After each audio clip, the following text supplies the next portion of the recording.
go ahead and you have a child, Nebuch, in surgery for 12 hours, would you say, oh, he's not putting on tefillin? He's in the middle of surgery. Our kids that are hurting so bad that they want to die, and they're drug addicts and they're addicted, and they don't know if they're going to live, and they don't even know if they want to live, and they don't even know if they care, they don't see any future, it's dark, it's black. To them, they're right now in surgery, and we can't get confused to say, oh, they didn't fast, and they don't even know what day it is. They're like so sick, they're mamash chaylim.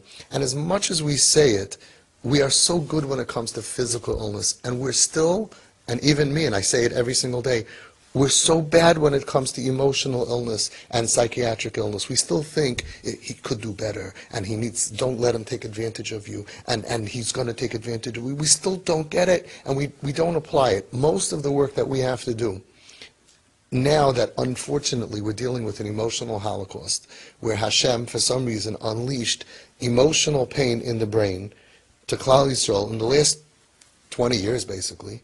40 years ago, this did not exist. Stipler started writing about it about 30, 40 years ago, Chayla Nefesh, and one person started going to therapy, 1 out of a million, and then a little depression, anxiety, and somebody went on a pill. Now we're talking about, look at you, the nicest families in Klal Yisrael, suffering with kids who want to die, kids who are cutting themselves in the, so much pain, so much pain. How is this possible? You know, it's like around the bend at the year 2000. If you would have asked anybody in 1980, 1990, can you believe that families will have kids, and it's not even, we're way past that, not just off the derech, so sick. They can't function, they don't want to live, they're in so much pain, and we would have said, where are the Nazis? Where are they? Who's killing you? Who's hurting you? And it's all in here. It's all in here. It's like Hashem Mamish gave a new sickness since Bria Asylum. I don't know, I'm not that old, but I don't think it ever existed.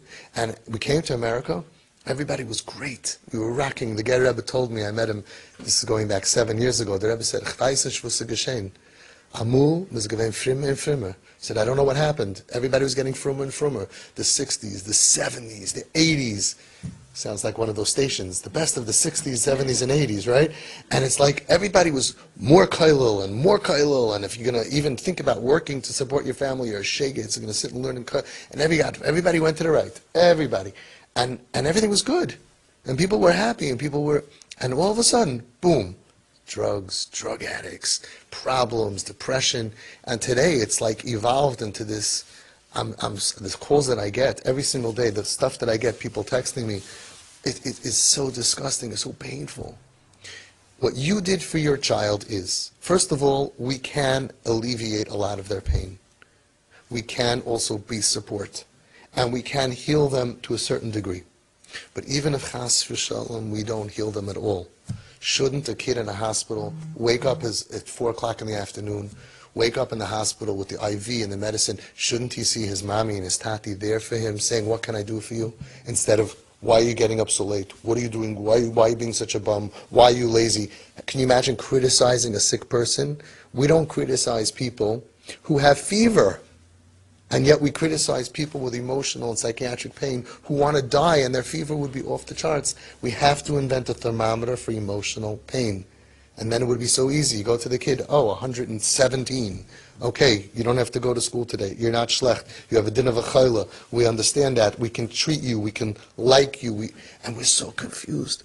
So at the very minimum, your son, who's doing so much to get off of heroin, to get off of drugs, and to put his life together, he has one thing that he didn't have 2 years ago. A mommy, a tati, that don't look bad at him, don't look down at him, don't eat up your kishkas. You know, these kids are the most sensitive kids. We all know that. And on top of their life being destroyed, and on top of, they don't want this. They don't want this. On top of all the bad that happened to them, that caused them to have the breakthrough, the breakdown, on top of all of that, they have to deal with a look from you of disappointment. It kills them. It makes them cut themselves. It makes them hurt themselves, numb themselves, run away from us. They go meshuggah because they're so sensitive. And even the best parents out there who are just kind, nice people who don't criticize and don't yell. But there's such a gap between not criticizing and not yelling to really understanding, and I'm here for you, and I don't judge you. So in any other room in the world, if you would have said what your son did on Shabbos afternoon, they would say, Shiga, crazy. Over here, it's a big simcha, because mental health, we need him to be alive. We need him to be healthy. Yismach leiv mevakshe Hashem.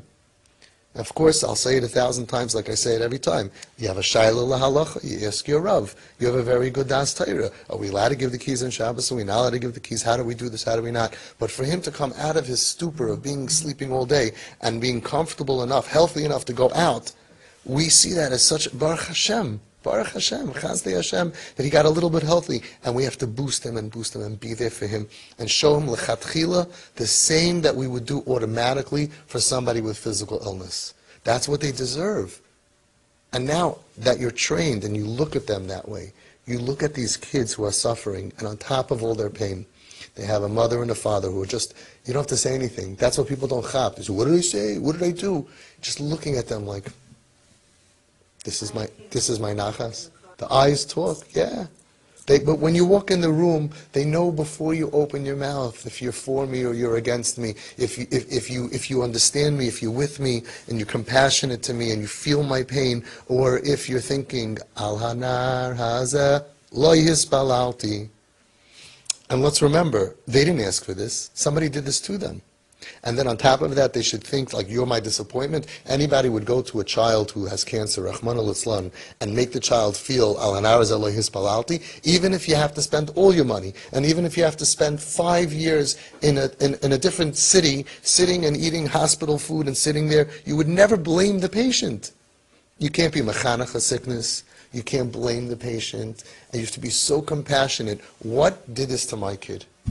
What happened to my kid? I raised him. We put in how many hundreds of thousands of dollars of chinuch. There's no chinuch problem here. You raised him beautifully. If you're not sure, look at your other kids. Kanai Nahara. I know your family. Lechtig, Erlich, Frum, nice, sweet people. He's not Lechtig, Erlich, Frum, nice, sweet? No. He's the most Lechtig, Frum, nice, Erlich, sweet, and sensitive, and caring. But he had a breakdown because of pain that happened to him. To say that it's a Yetzer Hara, to say that it was the internet, to say that it's bad friends, to blame it on taiva, laziness, it's so immature even to do that. You can only swing a little bit with all of that. Plenty of kids have bad friends, plenty of kids have a durchfall, plenty of kids, good kids, they end up with the internet, and it comes a Rosh Hashanah, comes a Yom Kippur, comes a Chanukah, comes a Purim, they mechazik themselves, they open up to a Rebbe or to a Mashgiach, and they get help. They need a little therapy, maybe, fine. But a breakdown, I'm done, I'm out, I will not get married, I have no future, I will not raise children, I won't have any life, it's like, that doesn't happen from normal stuff. And people who are normal are still trying to put normal labels on our kids who are so past that. So past that. Mamish, we have to have such compassion. And as much compassion as we have, and even me, and I'm saying this for so many years, even I don't have enough compassion. I have more compassion for someone in a hospital. Why? Why? Because we always think, but maybe he could. Maybe he didn't have to do that now. Maybe he could have made a better decision. Al tadan es chavercha ad shetagia lemkaimai. Don't judge until you're in their place, and we will never be in their place. Anybody from our dar cannot understand the emotional pain that they're in. We can't be. We're looking at such a churban, we can't relate to it. So when you can't relate to somebody, you go outside and you see a chashav person, and now he's standing outside and he's not wearing pants. You can't relate to it. Rachmanus. You say, oy vey, what happened to him? I remember he used to be so normal, so good. You should take pictures out of your kids. You should be ma'ir rachmanus. Why? Because I want you to feel pain? No. Because I don't want you to feel hate. Sinna, rachmanus is mavateles hasina kenoida, says the Balatanya. You need so much love. You need to create more love. Because that's the only way that you can deal with it, to deal with the dysfunction, and to portray that I am not your problem. I'm not your problem. You have no problem with me, Shefula. I'm good. I'm very proud of you. People remember 30 years ago they used to give away a Down syndrome child, they gave him away. Klal Yisrael realized that's not the way. You walk in the street, I saw a Down syndrome boy, I went over to him and I asked him for a bracha. His father's a very chashav Rav, and the father was coming down the other way, he didn't see me. So I didn't see him when I asked, and by the time he turned the corner, he heard my words, and I didn't notice him, he was behind me. He heard me ask his son for a bracha. He looked at me, he said, oh, di verstehst den Indian. He says, you know that these are holy kids. Do you understand that they should ask him for a bracha? You have to understand these kids, who looks like they're Bal this, Bal that, Bal Taiva, Bal Avera, it's all baloney. They were put down over here to suffer. The Stechiner Rebbe said clearly that it's Toiras Moshe Misinai. It's not him, he didn't make it up. He had his three big Rabbeim that taught him that it's Kabbalah straight from Moshe Rabbeinu, that these kids are Korban Tzibur. What could they possibly have done to deserve this life? You know what I really want to do? I want to meet a happy, off-the-derech person. I really do. I want to meet a person, he built up, he's a big Baltaiva, and he has a lot of money, and he lives in Manhattan, and he's making tons of money, and he's be'etzem happy. I'll be so relieved already. I'm so sick of all of these kids who everyone in Klal Yisrael is nervous and writing articles about. They're just so sick. They're so sick. And the ones who say, no, I'm not sick, but among themselves, I know from the inside, they're not happy. They're not happy with themselves. And the ones who are not full of anger will admit they wish they could trade places with their brothers and sisters. That's why our kids, they don't want the kids to be like them. If they have a younger sibling in the family who's struggling, they'll tell them, don't do it, it's not worth it, it's not worth it. Why? Because they know they're not happy. But if you're fighting with them, and you're saying, get out of here, no, they're going to take down the whole family and burn the whole place down. But if you embrace them like we are, what happens, we have thousands and thousands of siblings that know this, that the kips are not looking to burn down society. But we have to have such compassion. And as much compassion as we need to have more. So the Nesiva Shalom says, Kisharayim etzel yeled rach, oy bagil ha'espagros natia l'shchisus. If you see a young child or a teenager, and he's struggling with Yiddishkeit, shchisus, with internet and corruption, averis, right? What should you do? Muchrachim lishloit beruach. He doesn't say get a hold of the child. He doesn't say you get a hold of that kid and you tell him there's consequences and boundaries and control, I'm going to punish you and you can't have this in the house. That's not medicine. That's panicking because you don't know what to do. He tells you what to do. Muchrachim lishloit beruach on yourself. Okay, and do what? Ula'ir a love. Awaken to the child ahava v'chemla b'li gvul. Awaken to the child love and mercy without any gvul, unlimited. Unlimited. Even more that you had until now. We have to look at the world the way that tzaddikim taught us, whether it's Lubavitch, whether it's Satmar, whether it's Bubba, whether it's Pupa, it doesn't matter. The Litvish Welt, the Chassidish Welt, Rabbi Ovadia Yosef, everybody, all the tzaddikim understood that every Yid wants to be good. Every Yid will sein git. Every Yid is a chelik elaka mimal. Oh, I have Chabatskers in the room. Chelik elaka mimal mamish. And there's no such thing, or in Yiddish, there's no such a thing, that a Jewish child wants to be bid and has a shita to be bid. They're not. They're so unhappy with themselves. It's not a shita. It's not a mahalach. And when you approach them, the worst thing that people do is that they speak to them and they try to convince them. The worst way to be makarav somebody, a kip, is with words. That's the lowest thing. It's all hashpah. And the whole hashpah is influence that happens automatically. And the way that it happens is by connecting the respirator, your pure heart, to the kip with love and with tmicha and supporting and supplying, to have that respirator. If they're connected to us, it's oxygen to them because they need parents, they need a mommy, they need a tati. And at the very least, that's what you're doing. You're giving them a mommy, you're giving them a tati. I have a vart that goes like this. My own vart, you could tell me, we have chashuva people in the room. If you don't like it, maybe I'll stop saying it. It says, Kamayim hapanim lepanim, kein lev ha'adam la'adam. The same way that a face, right, to another face, so too the heart to another heart. Right? So I was saying like this, Kamayim, just like water, can take a panim that's dirty and make it into a clean panim, so too a pure, beautiful heart can take another person's heart and make it clean and beautiful. It's your beautiful hearts that are shining love, not disappointment, not crying, not disappointment, not, ugh, you're my problem. You're the reason by Hadlakas Nevis I cry for 45 minutes. I say Tehillim for you 2 hours every single day. Not that. It's your pure, beautiful hearts that are connecting and shining on this kid to make their hearts that are pure and beautiful, but they're covered in schmutz. And you're taking away layer by layer by layer. No rebellion. He's not a rebel. He has nothing lahachas. And all he does in every part of the conversation you told me is he's buying a gift for his mommy. He wants to help his mommy. He wants to be there for his tati. He just has his own issues. Nothing lahachas. You kill that rebellion. And when you kill the rebellion, that they're not against you, then all of a sudden they're not against the community. All of a sudden they're not against Hashem. We reverse that. It takes years of therapy for kids. I worked with kids that didn't have parents like you. Years it took for them to try to work out how to unravel all of this hatred that they have.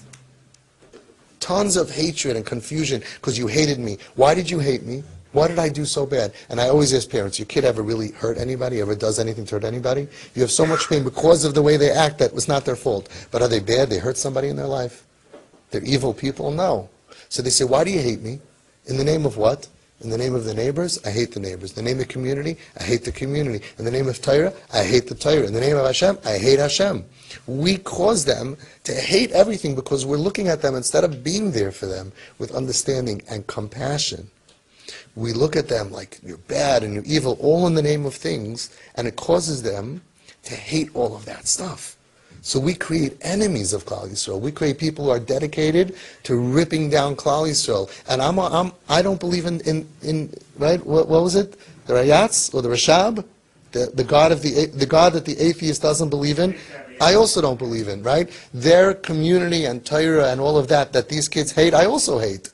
So where does it come from? Not the Baal Shem Tov, not the Chazon Ish, not Rebbe Vadya. We have 100 quotes of people. It's all about loving. It's not about hating. It's all about embracing. It's not about rejecting. It's all about accepting and understanding.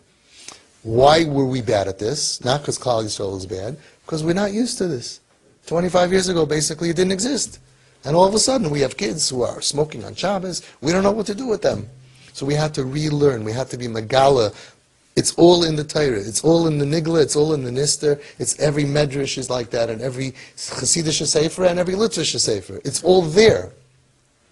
We didn't know how to apply it. Chabadsker told me recently that he said that he gets a lot of calls. He's a Rav, and he gets a lot of calls from the Chabad community if they should come to me. Especially since I spoke at the Shluchim conference, so we have, Baruch Hashem, a lot of Chabadskers that are coming here. So they ask him, and he says always the same thing to them. He said, Avi's going to teach you everything that you already know, but you just didn't know how to apply. This is in our blood, not just Chabad. To be Mekarev is not Chabad. It's all of us to be Mekarev, to love Ahavas Yisrael, not to judge people, right? And we forgot it because it was so strange. So we thought, if you grew up from and you're Machal Shabbos, must be that you're a rebel. You're a bad apple, bad seed, you're a black sheep, you're a mushkis, you're a baltaiva.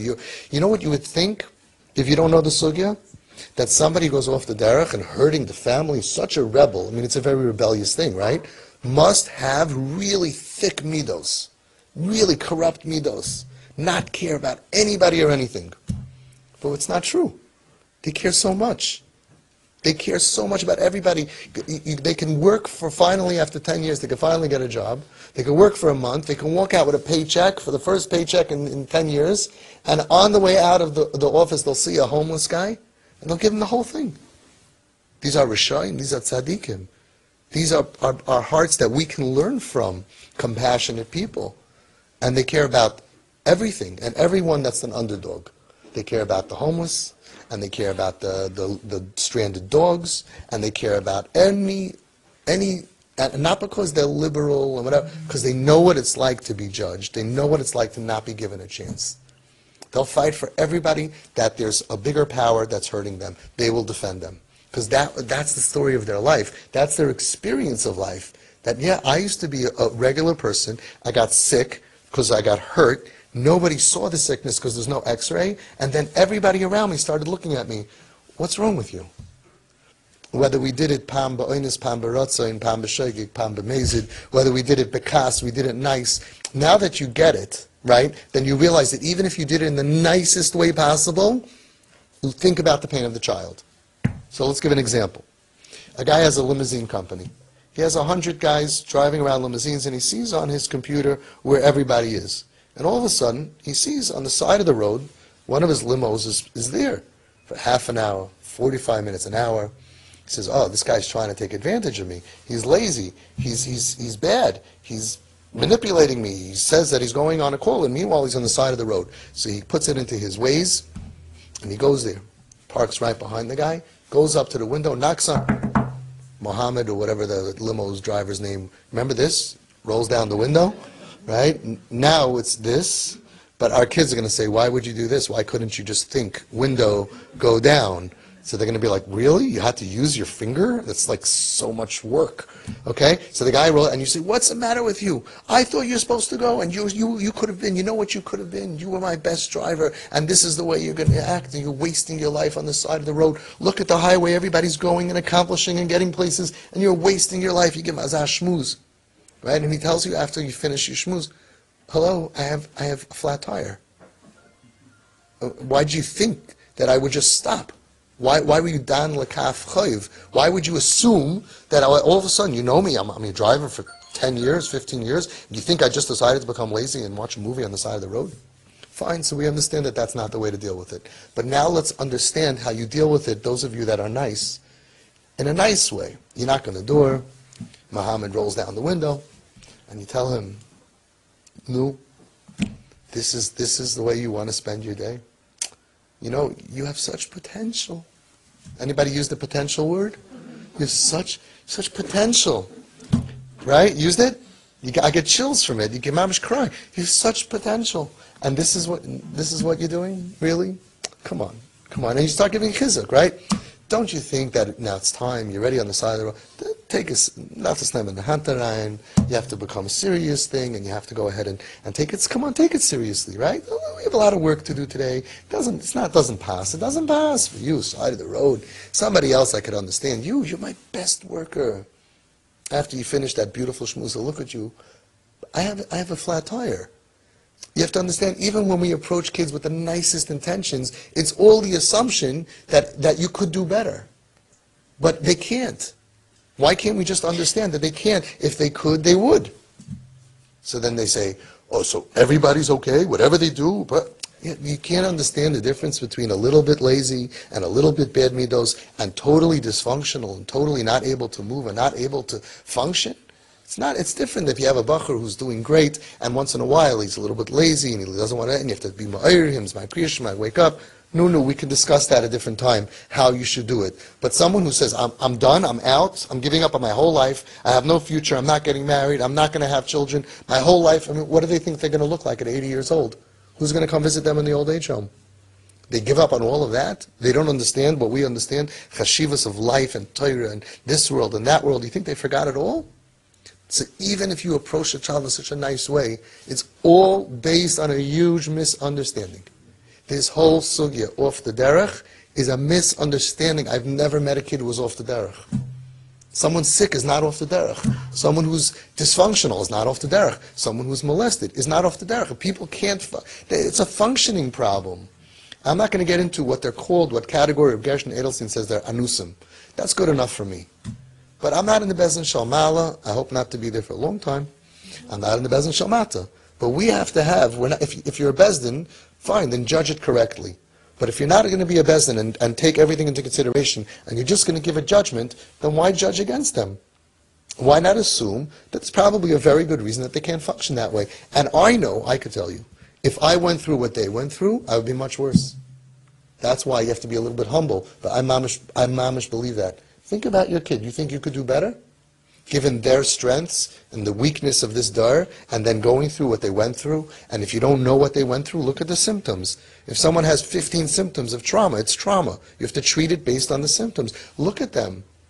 And here's the kicker. You're going to have Be'ezus Hashem, Hatzlacha, Siyata D'Shmaya. Kids are going to get stable. They're going to get healthy. They're all going to become from Mitzvah Hashem and give you Yiddish Anachas. And then you're going to see that This was not the weak kid. This was the strongest kid that I had. Because they have to fight for their lives, and they will, as soon as they can. They're going to fight, they're going to crawl out. Forget about how they ended up down there in the pit. How do you get out of there? How do you get out of there? We have Kanai Nahara at 90 Shomer Torah Mitzvahs kids from TP. That was so far away, besides being off the derech. They were so dysfunctional in drugs and cutting and mental illness and depression. You know how much they had to fight to come back? And then we have another 30 home sweet home kids. I'm up to Admei Ve'esrim. Baruch Hashem, B'li Ein Har, David Shlevaiter helfen, but I'm not saying Admei Ve'esrim. And you will know that not with the home sweet home and not with the TP kids, my intention, I'm not Kirav Rechoikim, I'm not Eisha Torah. Very happy that they're from. Nobody came to me that my kid should be from. My kid should be alive, healthy, stable. Baruch Hashem. And on top of that, once they're healthy and stable, Yismach Leiv Mevakshei Hashem. You're not going to be able to hold them back. Yismach Leiv Mevakshei Hashem. Imagine, Chas v'shalom, somebody breaks his arms and his legs in a skiing accident. So he's lying, he's a father, he's a tati. He's lying in bed, he can't move. And everybody comes to visit him, and he doesn't have to go to work, and he has no pressure. And his wife, you make him delicious 3 meals a day, plus snacks. Everybody comes to visit him and massage him. And after 2 years, he heals. And he thinks to himself, I'm not going to tell anybody. This is great. Why would I actually get off this bed, and I have to go to work and deal with pressure and everything? Now I have no pressure. I sit here, put a television in front of me, 20 hours a day, eat when I want, sleep when I want, do what I want, and everybody comes and is nice to me. As soon as you're healthy, nobody will be able to keep you down. You're going to itch to get out of bed and to walk and to run and to function and to be happy and to be successful. And that's been my exact experience with our kids. Miraculously, the ones who became frum, they didn't go to Eisha Torah. It was the same kid. All of a sudden, one day, it was like, I want to put on a yarmulke. Why not? I want to wear tzitzis. You saw it in the chat just this week. These kids, unbelievable, out of the blue. Tzitzis? This Friday night, this mother that came just 2 years ago. This kid, if you would hear the whole story, nobody would believe that in 10 years, in 20 years, that this kid would go to shul. All of a sudden, he's like, bye, Mom, I'm going to shul. The father's in shul, turns around, and sees this kid with a siddur. How did it happen? What treatment method? What kiruv method? Nothing. They don't need kiruv. We need kiruv. They don't need kiruv. They're going through a hard time. They need a mommy. They need a tati. They need brothers and sisters and brother-in-laws and aunts and uncles and daughter-in-laws like you have from Shemayim, an angel. Mamish, I'm so impressed. She should speak to all the in-laws. They could do so much good, taking him out and smiling to him. And everybody, we need help to do the right thing for these kids because they are good. And it's so clear to me, Ikvasa the Mashiach, that Hashem is saying, oh, you like all that stuff you learned? Yed Yid is git. Every Yid is chedul kamim al mamish. Do you really believe it? Let me test you. And Hashem sent these kids Nebuch down. Who knows what crime they must have done to be put into this world, this Gehenna that they're in. Mamish Gehenna. We can't even imagine what life is like. And now Hashem is testing us. Do you look at him as good or you look at him as bad? You look at him like a Rasha? Yeah, you think so? Yeah? And he's testing us. And you are the parents who are at the forefront of looking at every Yid as good. And I'm telling you, don't look at them as good because it's like a slogan. It's the emes. If you really spend time with them, they're angels, tzaddikim. They're trying their best. There's a kip that comes to me. Just imagine this. He came to me for a Shabbos meal, and he has social anxiety, and he had a panic attack, and he went mishug, and he said, Avi, I'm sorry, I got to go. He went into his car with a pack of cigarettes. He's driving around on Shabbos. If you would see him, you would say, oh, in the time of the Beis HaMikdash, we would kill him. Hang on, don't throw rocks yet, right? He's driving around, he's smoking on Shabbos. He tells me, so he told me after Shabbos, I'm driving and I'm smoking and I'm trying to calm down. He went to the whatever, ocean, wherever he goes, he drove. What am I going to listen to in the car? So he put on shiurim. He listened to hours of shiurei Torah. So before you shoot anybody, before you kill anybody, hold your fire. Now, tzaddik, Russia, what do you think? Why? Lahach is not like the Chal Shabbos b'fahasia, full of tattoos. You would think. The point is that you don't even know what a Yid is. You know how the famous saying says? I forgot who it was. You'll know. You could tell me. Someone said that to a guy you can't explain what a Yid is. And the Siva Shalom says that I think the Baal Shem Tov said, or one of the Talmid Baal Shem said, even to a Yid you can't explain what a Yid is. We think we know what a yid is. Spend some time with a kip. Get to know them, that they should lower their defenses instead of being angry at you and thinking that you want something from them. And hear their stories and understand that before they fell apart in the exterior, inside they were holding on. They were holding on. They were hurting for years. And they were holding on and holding on and holding. And they were trying so hard until they break. And as soon as they break, everybody goes, we think the story started that day. What? Oh, what are you doing? It's going on for years inside, and they're davening. Kips daven more than Ve'eschanon. How much is Ve'eschanon? 550? 515. Moshe Rabbeinu daven Ve'eschanon. Kips daven thousands of tefillas. Please help me, please be there for me. Hashem, please help me. I don't know why I can't sleep at night. Please help me, I shouldn't have nightmares. I don't know why I'm forgetting what I knew it last night, and I'm forgetting. They're going through this breakdown. And if you speak to kips while they unravel, and if they're honest with you, which is very hard for people to have, because they won't open up to people, they won't open up to a therapist, very unusual, to someone in an office setting. They usually sit there with the hoodie and they go, They don't want to be there and they don't trust anybody. But if you have this chus, it's very painful.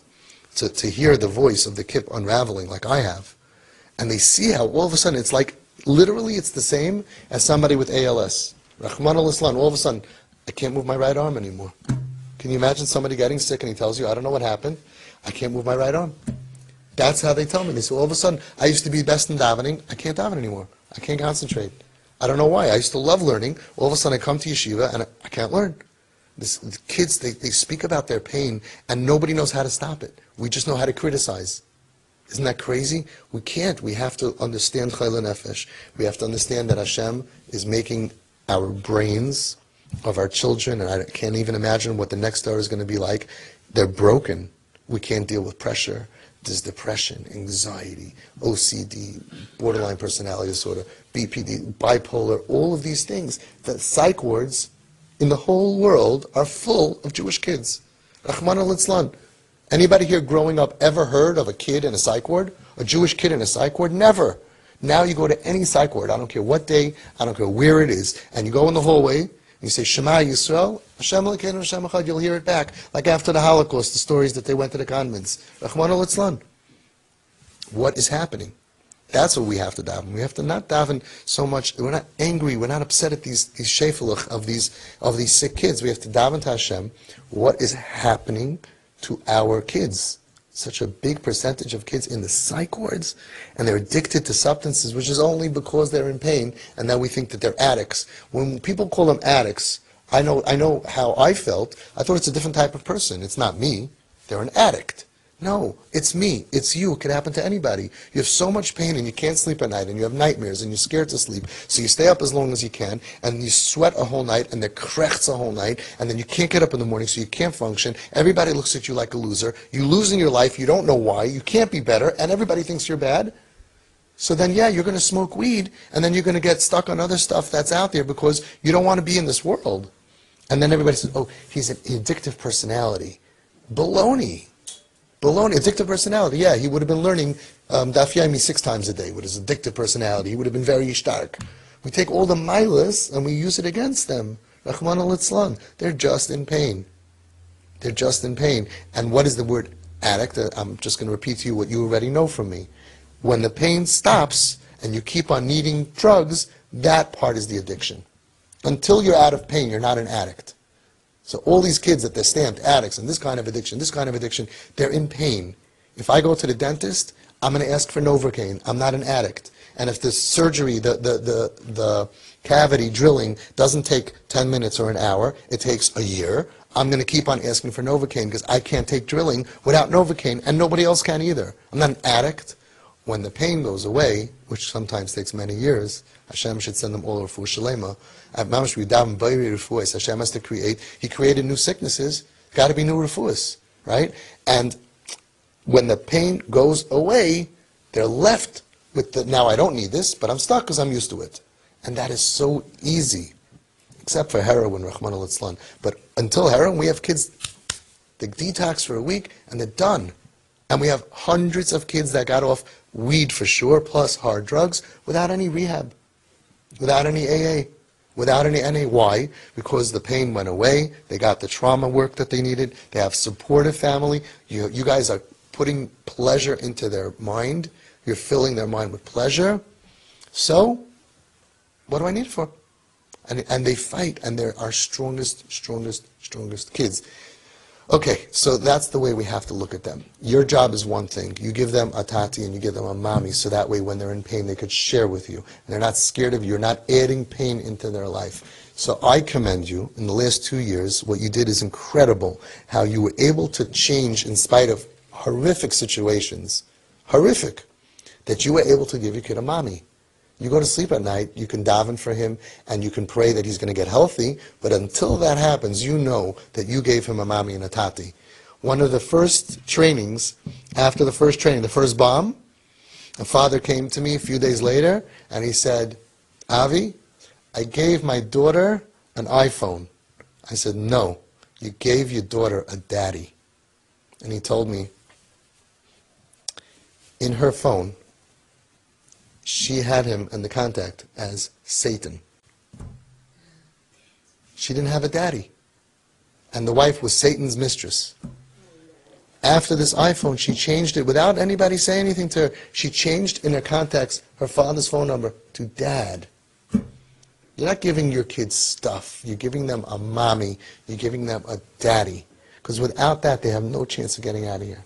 Once you have a mommy, you have a daddy. You have the lehoiv oisim b'yoser of the Baal Shem Tov. You have the yinasu l'mashcham ba'avois ois ahava v'loi l'tchoisim chalila of the Chazon Ish. So then we can daven to Hashem. We could say, and you should feel good about yourselves. We're doing everything that we can, and we're waiting for the Yeshua. Just like all those parents in the hospital that are sitting there nebuch with the kid. They're not angry at the kid. They're not disappointed at the kid. It's not about the kid. It's a machla. That's how you are. You sit there by the kid and you tell him, it's going to be okay. It's going to be okay. I'm here for you. I'm here for you. You're not part of their problem anymore. What people don't understand is the opposite of pain is pleasure. Give them as much pleasure. They got millions of ounces of pain into their brain that they did not ask for. Give them millions of ounces of pleasure that they did not ask for. Spoil them, which is what Reb Shimshon Pink is. The opposite of pain is no pain. Okay, but if a person has pain and I can't give him no pain, then I'm going to give him pleasure. So at least I have $1 million worth of pain and I have $1 million worth of pleasure. And I'm in Cancun and I'm in Puerto Rico and I'm on a thing with cruise, and I could say, life is good. That's all I want. I just want them to say one time, life is good. Then they could start to heal and deal with their pain. And you're doing that.